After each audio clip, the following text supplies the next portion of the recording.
Eh bien, c'est l'heure de l'information sur une télévision. Mesdames et messieurs, merci de nous préférer pour vous informer les titres de ce journal. Deuxième revue du plan de travail annuel de l'année 2018. C'était au ministère de l'Agriculture, de l'Élevage et de la Pêche en présence des cadres du 10 ministères avec la participation des coordonnateurs de projets et des présidents d'associations et unions d'agriculteurs et de producteurs. Audience ce mercredi au ministère des Affaires étrangères, Aurélien Agbenossi a reçu une délégation nigériane venue s'imprégner du fonctionnement et des stratégies mises en œuvre par la police républicaine béninoise dans le cadre de la lutte contre l'insécurité. Et puis sur le continent, au Zimbabwe, les observateurs européens de retour sur le terrain électoral pour la première fois depuis 16 ans, une mission de l'Union européenne a été autorisée à cet effet.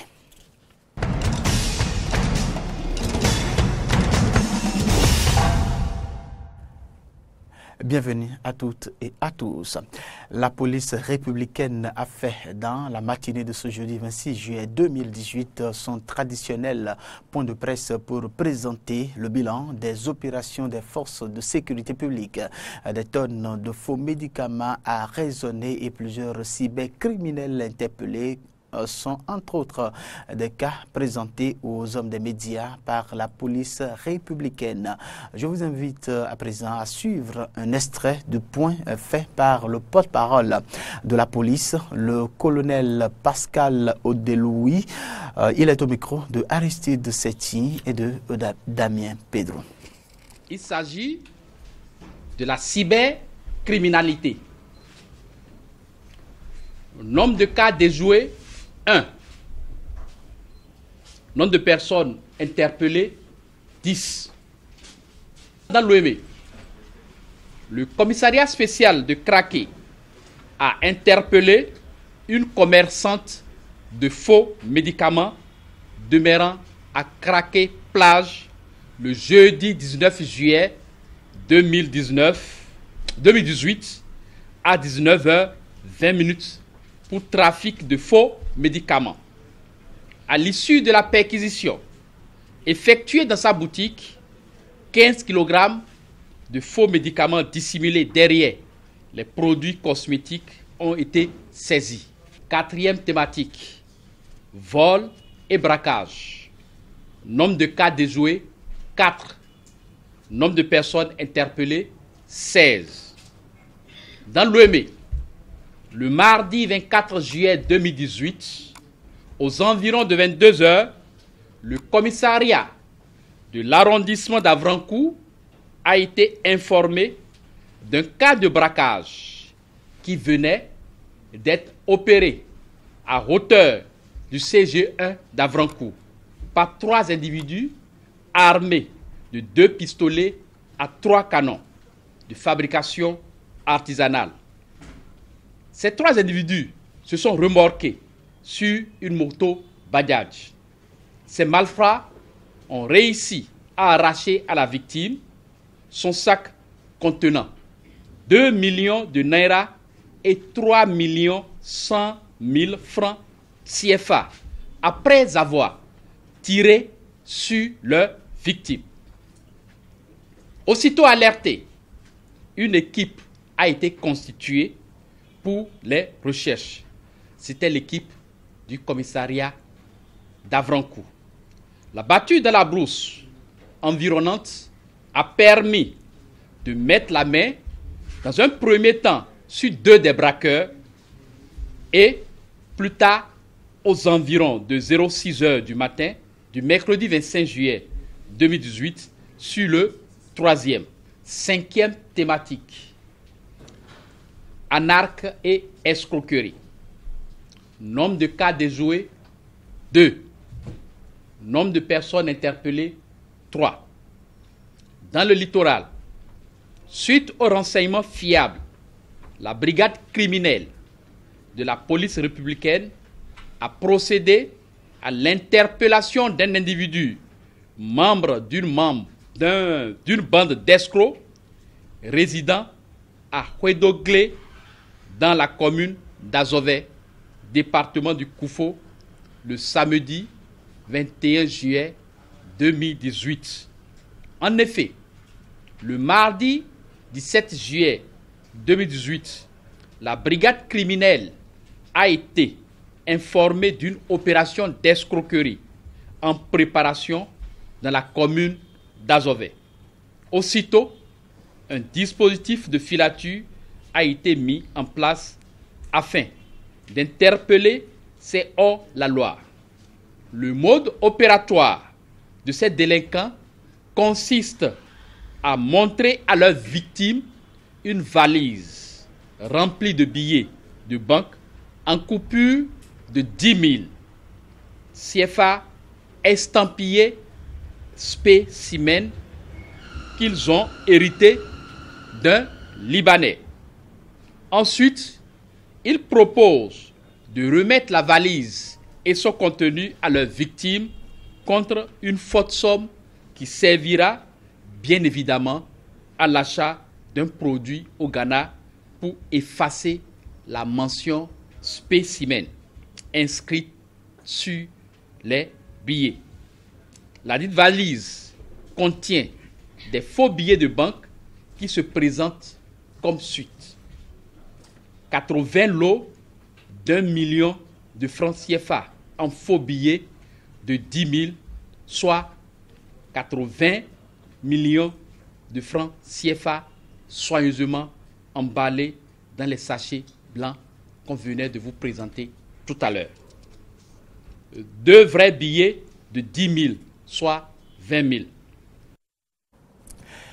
La fusion de la police nationale et de la gendarmerie nationale aujourd'hui, police républicaine, est appréciée par le Nigeria dans le but donc de comprendre son fonctionnement et les stratégies mises en œuvre pour lutter contre l'insécurité. Une délégation nigériane participant à la formation de haut niveau de l'Institut national de politique stratégique de la République fédérale du Nigeria séjourne au Bénin du 23 juillet au 3 août 2018, après avoir été reçu par le ministre de l'Intérieur et le directeur général de la police républicaine. Une audience a été accordée à la délégation par le ministre Aurélien Agbenossi. Je vous invite donc à suivre les propos du ministre des Affaires étrangères Aurélien Agbenossi et du chef de la délégation nigériane. Propos recueillis par Laura Roland-Tonekes et Fiacre Voitan. C'est un plaisir pour nous de voir qu'une délégation d'un pays frère et ami se rend ici, a eu une interaction avec la police républicaine, a apprécié les réformes que nous menons et a compris que les raisons pour lesquelles le gouvernement de la République a décidé de mettre ensemble l'ancienne police nationale et l'ancienne gendarmerie pour avoir maintenant la police républicaine. Les deux présidents sont en phase. Ils sont préoccupés non seulement par la sécurité alimentaire de nos populations, par des programmes de lutte contre la fraude et d'encouragement à la production, mais aussi par la sécurité physique, quelque chose qui protège nos populations. C'est un encouragement pour la police républicaine qu'une délégation étrangère indépendante dise ce que j'ai vu dans le fonctionnement de la police républicaine, les échanges que nous avons eu avec la police républicaine, ce que nous avons vu au ministère de l'Intérieur, c'est des choses qui nous ont impressionnés, que nous trouvons positives.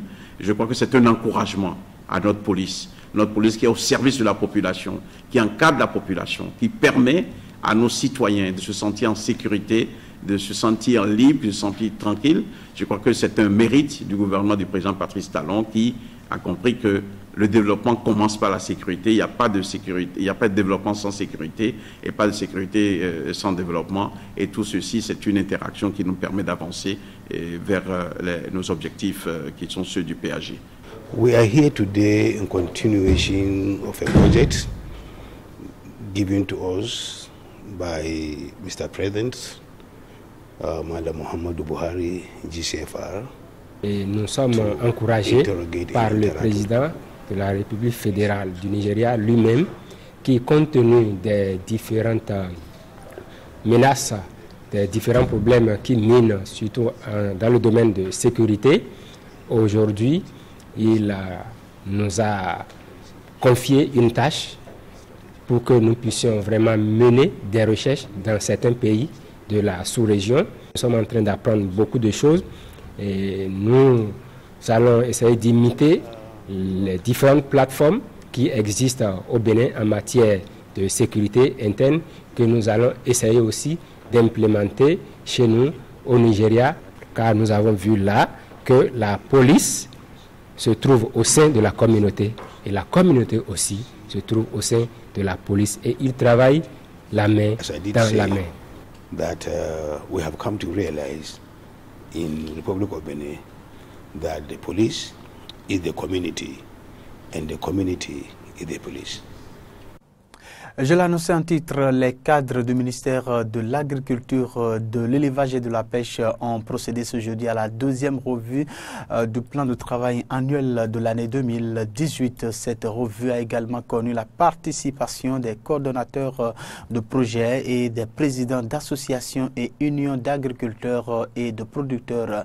Irénée Zodécon, inspecteur général du MAEP, nous donne ici quelques précisions. Il est suivi de Léopold, président de la plateforme nationale des organisations paysannes des producteurs agricoles du Bénin. Suivez-les au micro de Roland Tonekes et de Fiacre Voitan. Ce qui a lieu de retenir, nous sommes à un taux de 28,75% de taux de consommation financière et à 26% de taux de consommation physique. Ce taux qui reflète une certaine faiblesse découle du fait que nous avons eu du retard pour la mise en consommation des crédits et aussi du fait que notre PTA n'a pas été validé à temps par les instances. Cela montre effectivement que les différents projets qui sont en cours ont connu un certain nombre de faiblesses que nous sommes en mesure de faire tout possible pour les relever.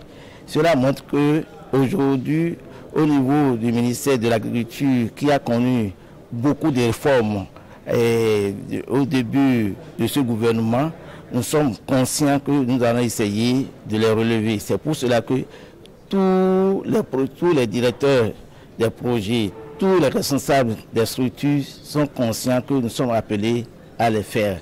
À l'issue de ces travaux, nous sommes conscients que nous sommes obligés de relever les défis tout en comptant sur la mise en œuvre des crédits par le ministère en charge de l'agriculture, en charge des finances, et c'est pour cela que nous sommes là. Cette année, nous avons constaté avec beaucoup de regrets que ça n'a pas évolué comme on le souhaitait. Le taux de consommation est vraiment faible parce que nous avons constaté avec beaucoup de regrets qu'il est arrivé à un moment où la compétence liée à produire des documents de qualité pour être bancable au niveau de finances n'a pas suivi ce que nous souhaitons. Nous avons constaté aussi que les réformes issues dans le secteur ont bloqué beaucoup de choses parce que le changement à la tête de ces départements, les DDAEP, les ATDA, tout ça là a bouleversé un peu les choses. Mais nous avons constaté qu'il y a une volonté manifeste de tous les acteurs à accompagner le processus. Donc aujourd'hui, nous les paysans, nous avons constaté aussi qu'il n'y a pas une synergie, une complémentarité d'action entre les projets. Ce que nous déplorons beaucoup sur le terrain parce que nous avons constaté que ces différents projets ont presque les mêmes cibles. Or, le développement de l'agriculture ne peut pas continuer comme ça. Et nous avons déploré aussi que la revue ne sort pas clairement ce qui est allé à l'agriculture, ce qui est fait sur l'élevage et ce qui est fait sur la pêche. Nous avons souhaité que les prochaines revues, il faut qu'on arrive à bien nous situer pour qu'on puisse voir un peu les actions que le ministère est en train de mener en ce qui concerne le sous-secteur agriculture, le sous-secteur élevage et le sous-secteur pêche. On revient dans ce journal sur le Conseil des ministres de ce mercredi au terme duquel plusieurs décisions ont été prises, à savoir entre autres l'interdiction faite aux fonctionnaires et contractuels du secteur de la santé d'exercer en clientèle privée. Ils devront désormais faire un choix. Outre ce dossier, plusieurs autres questions ont meublé ce grand rendez-vous hebdomadaire du Conseil des ministres. Alors, suivez plutôt le compte rendu du ministre Oswald Omeki. Suspension de délivrance d'autorisation et révocation d'autorisation pour l'exercice en clientèle privée des professions médicales et paramédicales par un agent public, fonctionnaire ou contractuel. La loi du 17 juin 1997, fixant les conditions de l'exercice en clientèle privée des professions médicales et paramédicales, prévoit la possibilité d'autorisation d'exercice en clientèle privée pour les fonctionnaires de l'État. Mais le constat révèle que certains agents publics exercent en clientèle privée au mépris de la législation en vigueur. C'est notamment le cas des hospitaliers ou hospitalo-universitaires qui consacrent peu de temps aux patients des hôpitaux publics pour lesquels ils sont pourtant rémunérés. Cette situation génère de graves conséquences sur la qualité des soins dans les 10 hôpitaux, obligeant les patients à recourir sous l'effet de la contrainte au service des mêmes praticiens indisponibles à l'hôpital, mais présents pour l'offre de soins en privé. Ce constat révèle que le service public médical, qui par principe est un service d'intérêt général, est transformé en un service marchand par des voies détournées. Dès lors, l'insuffisance parfois décriée des ressources humaines en santé apparaît en réalité fictive à maints égards. Soucieux de garantir les meilleurs soins aux populations et aux meilleures conditions, le gouvernement ne saurait rester indifférent à cette situation qui appelle des mesures urgentes et vigoureuses afin d'assurer une meilleure disponibilité des professionnels de la santé, agents publics dans les formations sanitaires publiques. Aussi, a-t-il décidé de suspendre la délivrance des autorisations et de revoquer celles en cours jusqu'à nouvel ordre. Les agents concernés ont jusqu'au 30 août 2018 pour choisir entre se consacrer à leurs activités dans le privé ou rester au service de l'État. En tout état de cause, la date du 1er septembre 2018 marquera le début des contrôles sur toute l'étendue du territoire national. En brève conférence de presse du professeur Roch David Nyaoui, président donc du parti Alternative Citoyenne sur la levée de l'immunité des 3 députés à l'Assemblée nationale. C'était ce jeudi 26 juillet 2018 au Champ d'Oiseaux de Cotonou, une rencontre avec les hommes des médias qui a pour ultime objectif de permettre aux Béninois de cerner le concept théorique et pratique de levée de l'immunité parlementaire. Pour ce dernier, le peuple doit tout simplement comprendre que c'est un processus qui permet aux mises en cause de ne plus bénéficier des privilèges que leur donne, attribue ou confère leur poste d'élu de la nation, celui de se mettre à la disposition de la justice qui a habilité à les juger coupables ou non des faits qui leur sont reprochés. Vous aurez dans nos prochaines éditions plus de détails avec Carole Laillé et Denis Marouya. Quand on regarde un peu cette immunité présentée dans sa version un peu double, immunité, inviolabilité parlementaire, irresponsabilité parlementaire. C'est ça le principe fondamental qui accompagne la mission du député et qui le protège. Mais quand on parle d'immunité qui serait envisagée comme un droit, un privilège, on doit se rendre compte que les privilèges ne peuvent pas exister de façon permanente, de façon, je dirais, quasi absolue, même si par endroit on peut justifier cela, en raison de la liberté du député. C'est pourquoi le principe de l'inviolabilité va souffrir quelques exceptions. Et la loi le dit. La Constitution, dans les dispositions de l'article 90, précise que lorsqu'il y a flagrant délit, le député, le parlementaire peut être poursuivi. Donc, on ne va pas considérer que c'est quasiment impossible pour lui de répondre de ses actes. Mais dans la pratique, qu'en est-il? Nous allons nous rendre compte que l'immunité constitue surtout, et ce sera le deuxième volet de mon intervention, que l'immunité constitue un moyen d'ordre public. Un moyen d'ordre public en ce sens que la levée de l'immunité parlementaire ne se présume pas et ne présume pas la culpabilité du député. On part de ce principe. Parce que dans les médias, dans l'opinion internationale, on a pensé que la levée de l'immunité des 3 députés en cause entraînerait systématiquement une condamnation. Non, ce n'est pas possible.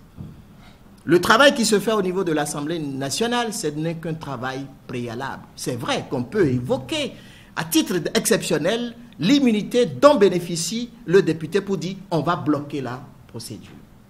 Mais si la procédure est enclenchée et que pour des irrégularités, pour la mauvaise gestion, pour des questions de trafic illicite de produits pharmaceutiques et de fraude douanière, que l'on demande à auditionner des députés, on doit normalement applaudir en disant « Mais tiens, la justice est au service de tout le monde, les députés sont un pan de cette justice parce que ce sont les députés qui votent les lois et donc ces députés doivent se prêter tout au moins à la vérité, une vérité qui doit éclater. » Vous suivez à l'instant la conférence de presse du professeur Roch David Niaoui, président du Parti Alternative Citoyenne, sur la levée de l'immunité des 3 députés à l'Assemblée nationale. Et puis ce journal se poursuit la 3e session du comité d'orientation du programme régional d'éducation pastorale en zone transfrontalière PREPP. S'est déroulée du 23 au 25 juillet 2018 à Cotonou, une rencontre sous-régionale sur le thème pérenniser les acquis PREPP pour de meilleures perspectives d'avenir de la jeunesse en milieu d'éleveurs pastoraux. Voilà, d'éleveurs pasteurs. Elle a rassemblé les ministres de l'éducation des pays membres de l'association pour la promotion de l'élevage dans le Sahel et Savane APES et le ministre béninois de l'agriculture et de l'élevage. Une déclaration a sanctionné cette section, j'allais dire, suivez plutôt. Le Bénin se réjouit de l'honneur qui lui est fait d'accueillir la 3e session du comité d'orientation du programme régional d'éducation des populations pastorales en zone transfrontalière PREP. Au-delà d'une marque de reconnaissance du combat qui est le nôtre sur le chemin des réformes orientées vers l'efficacité d'une éducation inclusive, c'est aussi l'expression d'un appel lancé à mon pays pour le rôle de leadership qu'il doit jouer aux côtés des autres pays bénéficiaires du PREP. Cet appel, il est entendu au sommet de l'État, d'autant plus que le gouvernement du Bénin fait de ce qui se passe dans cette salle une de ses préoccupations majeures. Mais au-delà du gouvernement béninois, c'est la sous-région qui se sent concernée par l'objet de la présente rencontre. Si la question de l'élevage relève d'un enjeu de survie et de croissance économique pour nos pays, celle de l'avenir des jeunes pasteurs transhumants constitue bien entendu un défi pour lequel l'histoire nous demandera des comptes, assurément. Ministre en charge de l'éducation, de la formation professionnelle, de l'emploi, de l'agriculture et de l'élevage des pays du PREP. Remercions la coopération suisse et l'Association pour la promotion de l'élevage au Sahel et en savane pour leur appui aux États dans le domaine de l'éducation et de la formation professionnelle des populations pastorales, notamment les éleveurs transhumants. Demandons à la CEDEAO de coordonner l'harmonisation des programmes d'éducation-formation professionnelle en faveur de la jeunesse pastorale en zone transfrontalière. Nous engageons à 1. Prendre en compte la problématique de l'éducation-formation professionnelle des éleveurs transhumants dans les politiques nationales. 2. Désigner des points focaux PREP dans les ministères concernés pour la mise en œuvre et le suivi des recommandations. 3. Demandons aux collectivités territoriales d'intégrer dans leur nomenclature budgétaire la question d'éducation, formation professionnelle au profit des jeunes éleveurs et pasteurs. Fait à Cotonou le 25 juillet 2018. Et puis avant de boucler ce journal, la coopération belge de développement ENABEL a procédé ce jeudi 26 juillet 2018 à la remise officielle des chèques aux communes des départements du Mono et du Koufo et de l'Atakora et du Donga également. L'initiative s'inscrit dans le cadre du programme d'appui au développement des filières agricoles Profit. La cérémonie s'est déroulée dans la cour de la préfecture de Lokossa en présence du ministre de l'Agriculture Gaston Corsi Dossoui. Le compte rendu, c'est avec Jonas Bouchi. D'un montant total de 904 26 468 francs CFA, cet appui financier de l'Agence belge de développement ENABEL est destiné à l'exécution de 30 projets du secteur agricole dans les communes du Mono-Koufo et de l'Atakora Donga. Les montants des chèques remis ce jour couvrent les premières tranches des financements alloués aux communes concernées et représentent 30% du montant global. Le préfet du Mono et le maire de Diakotomé saluent l'efficacité de cet accompagnement de la coopération belge et remercie les initiateurs pour le privilège accordé à leur population dans leurs efforts d'épanouissement à travers l'agriculture. Le gouvernement de la République du Bénin est accompagné dans ses efforts par un certain nombre de partenaires techniques et financiers, dont l'Agence belge de développement ENABEL, qui est un soutien privilégié. Les différents projets et programmes de la coopération belge au Bénin sont conçus et mis en œuvre en prenant en compte véritablement le contexte de la décentralisation et du renforcement des capacités d'intervention des communes à offrir des services de qualité aux citoyens. Selon le représentant résident de ENABEL, ce projet n'est qu'une partie de tout un programme élaboré pour accompagner le Bénin dans le développement des filières agricoles.